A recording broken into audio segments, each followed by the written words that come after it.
The elevator doors were closing with their usual morning sigh. Avery, holding a stack of documents, caught her own reflection in the metal wall. Tired eyes, neat hair, and a polite smile that looked more like a mask than a feeling. She mentally repeated her to-do list when a voice broke through the hum of the office air. "Wait, please." Avery quickly pressed the button, holding the doors open. A woman rushed in, white blouse, slightly messy hair. A cup of coffee that smelled like vanilla and caramel. "Thank you," she said, catching her breath. "First day, already running late." Avery smiled faintly. "Happens to all of us. Welcome to the madhouse." The woman chuckled softly, a little embarrassed. "I'm Clara, Mr. Lawson's new assistant. Or, I will be if I survive today." "Avery," she replied. "Marketing department." The elevator began to rise, humming quietly. Avery caught Clara's reflection in the steel walls, the soft curve of her face, the hint of nervous laughter, eyes that seemed too alive for this gray building. And then suddenly the elevator jolted and stopped. The lights flickered and went dim. "You've got to be kidding," Clara muttered. "My first day and I'm stuck in an elevator." "At least you're not alone," Avery said with a smile that was half amusement, half nerves. Minutes passed. Then conversation started, light, uncertain, and slowly deeper. About coffee, about the city, about how exhausting it was to always look perfect. Clara tilted her head, her voice softer now. "Do you ever feel like you're pretending to be someone you're not? Just to fit in?" Avery looked down at her shoes, then back at her. "Every single day." Their eyes met, and for a moment the elevator didn't feel small. It felt infinite. When it finally moved again, Avery almost wished it wouldn't. As the doors opened, Clara picked up her coffee, smiling nervously. "Thanks for keeping me company through my first office crisis." "Anytime," Avery said, trying not to sound disappointed that it was over. Weeks passed. They saw each other often, in hallways, in meetings, by the coffee machine.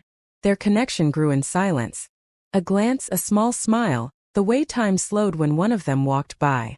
Sometimes Avery caught herself waiting for the elevator, hoping it would stop again, hoping for that quiet space between them. Life in the office went on, reports, calls, the rhythm of professionalism. But something in her had shifted.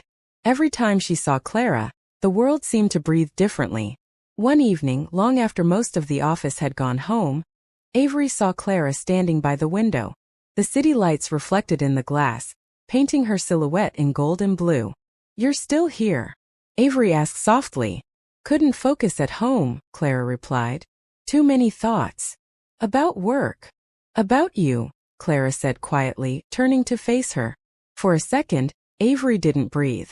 "I thought I imagined it," Avery whispered. "What happened in the elevator?" "You didn't," Clara said. "I just didn't know what to do with it."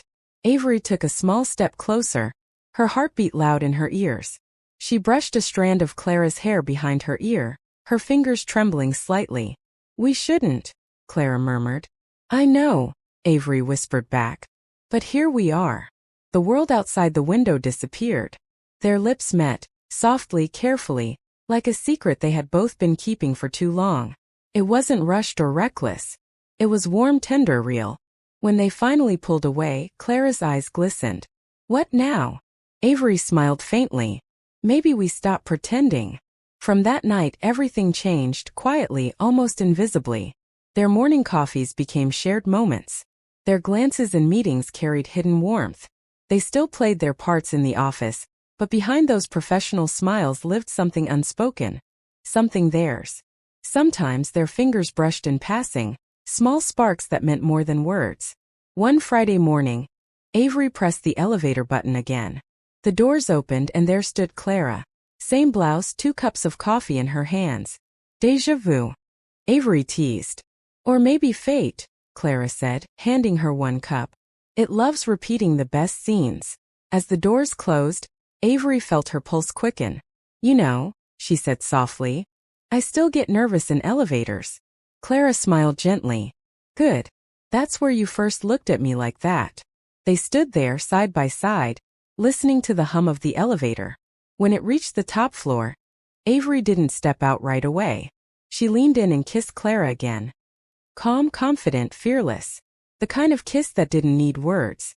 The doors closed behind them, leaving only the faint scent of coffee and a quiet laugh. And somewhere below, maybe another elevator started its journey, exactly where theirs began.